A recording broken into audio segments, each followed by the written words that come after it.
علیکم کے news head lines کے ساتھ میں ہوں قدسیہ شوکت۔ چلتے ہیں آج کی ہیڈ لائنز کی طرف۔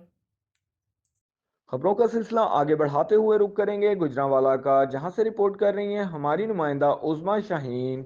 Asif Farooq Awan, chief pharmacist, G M C teaching ہسپتال کی نااہلی غفلت کی بنا پر ٹیکنیکل سٹاف کی غیر موجودگی میں سیکیورٹی گارڈ مریضوں کو غلط ادویات دے کر موت کے منہ میں لے کر جانے لگا۔ ذرائع کے مطابق آصف فاروق اوان، چیف فارماسسٹ، اکثر سرکاری ڈیوٹی کے دوران میڈیکل سپرنٹنڈنٹ کو اطلاع دیے بغیر شارٹ لیو چھٹی لے کر بغیر نیشنل لیول پر امپلائنگ کرنے نکل جاتا ہے۔ فارماسسٹ کے نکلتے ہی ٹیکنیکل سٹاف دیگر فارماسسٹ سٹاف نرسنگ کی خوشامد اور ذاتی کاموں میں مصروف ہو جاتا ہے۔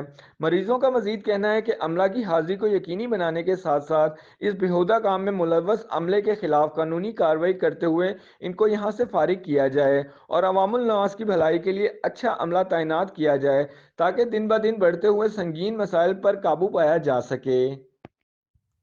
مزید خبروں اور اپڈیٹس کے لیے ہمارے ساتھ رہیے گا۔